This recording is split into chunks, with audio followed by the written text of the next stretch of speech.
정말 지긋지긋한 주제죠. 유튜브에 검색하시면 주르륵 뜰 텐데 이마고상에서 엔도타인, 본터널링 뭐가 더 좋습니까? 실제로 상담해보면 너무 많이 질문을 하죠. 환자분들 스스로도 어느 정도는 지식이 다 있는 상태임에도 불구하고 이 수술을 하기에 앞서서 조금 더 깊게 확인받고 싶어하는 마음이 있으신 것 같더라고요. 그래서 이 영상을 한번 준비해봤습니다.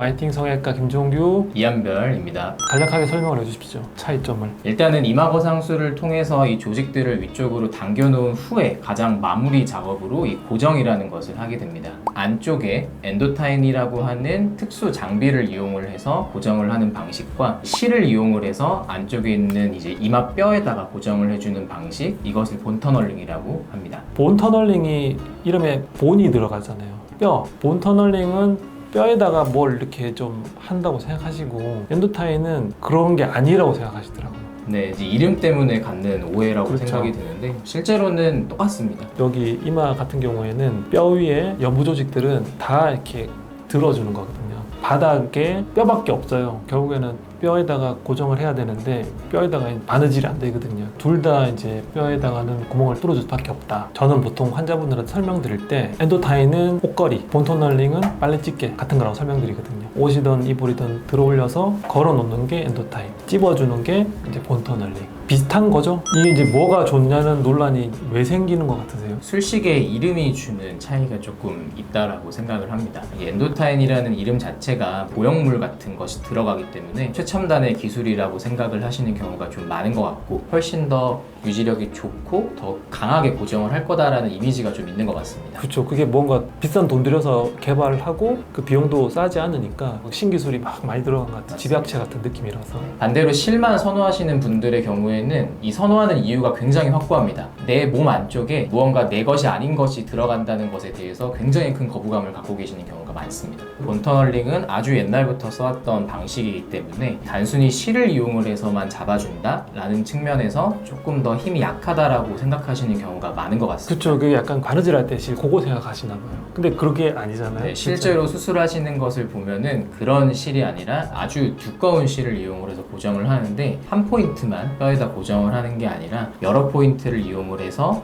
이 안쪽에 있는 뼈막을 면으로 아주 두껍게 물어서 고정을 하기 때문에 엔도타인과 실제로 고정력은 거의 똑같다라고 볼 수 있습니다. 아무래도 실이 엔도타인보다 크기가 작기 때문에 이 좁은 공간에서 여러 번 아주 넓은 범위를 묶어서 고정을 하는 방식이 중요합니다. 그리고 그 방식은 저희 라이팅 성형외과만이 갖고 있는 비법이라고 보시면 되겠습니다. 그렇죠. 뭐 뜨개질 같은 개념이라고 생각하시면 됩니다. 단순히 우리가 한 땀 뜨는 게 아니라 여러 번 안에서 왔다 갔다 해요. 최대한 넓은 부위의 조직을 잡아서 바닥에 붙여주는 거죠. 실을 안에서 여러 번 한다는 거는 빨래집게를 넓은 걸 써서 이렇게 집어준다는 개념이기 때문에 저희가 하는 고정법이 뛰어난 결과를 낸다기보다는 우리가 할 수 있는데 한해서 최선을 다해서 고정을 강하게 한다. 그런 게 장기적으로 차이가 좀 날 수는 있겠죠.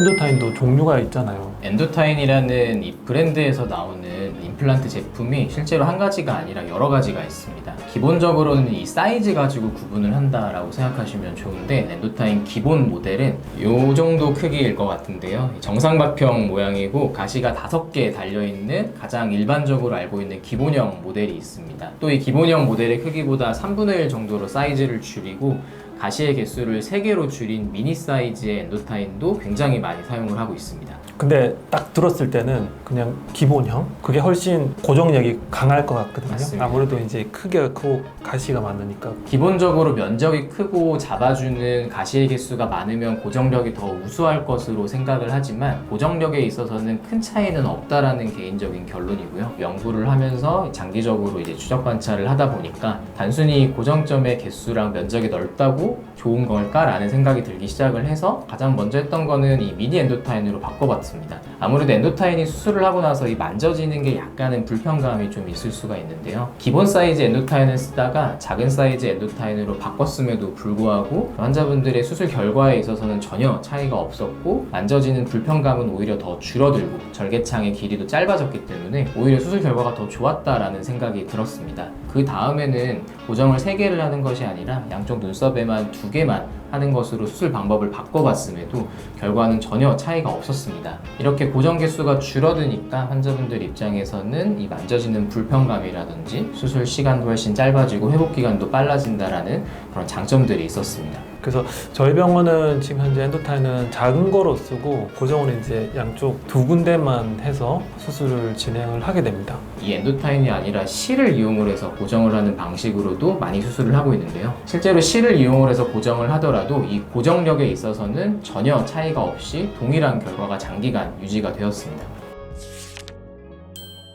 이 엔도타인이랑 실을 이용한 고정법이 정말 수술 결과에 영향을 준다라면은 이 엔도타인 내에서도 이 크기랑 가시 개수에 따라서도 차이가 있어야 될 것입니다. 실제로 고정법이 중요하다고 생각하기 때문에 이제 그런 논란이 일어난 거잖아요. 맞습니다. 그러면 이제 아주 세부적으로 분류를 해야죠. 고정법이 여러 가지인데 엔도타인 큰 거, 작은 거, 뭐가 더 고정이 좋은가 이런 논란도 있어야 되는 거 아닌가 싶거든요. 그런 물음에서 시작을 해서 이 엔도타인의 종류에 따라서도 수술을 진행을 해봤고 또 여기서 크게 결과가 다르지 않다라는 걸 확인한 다음에 실을 이용한 고정법으로도 수술을 해서 결과의 차이가 크지 않다라는 것도 확인을 했습니다. 결론은 이 고정법을 어떻게 하냐, 고정의 개수를 어떻게 하냐, 고정을 얼마나 어떤 재료를 가지고 하냐 라는 게 중요한 게 아니라 수술을 할 때 이 이마 거상을 방해하는 조직들을 정확하게 확실하게 방지하는 게 중요하다라는 결론입니다. 다음번에 더 좋은 주제로 다시 인사드리도록 하겠습니다. 지금까지 아이팅 성형외과였습니다.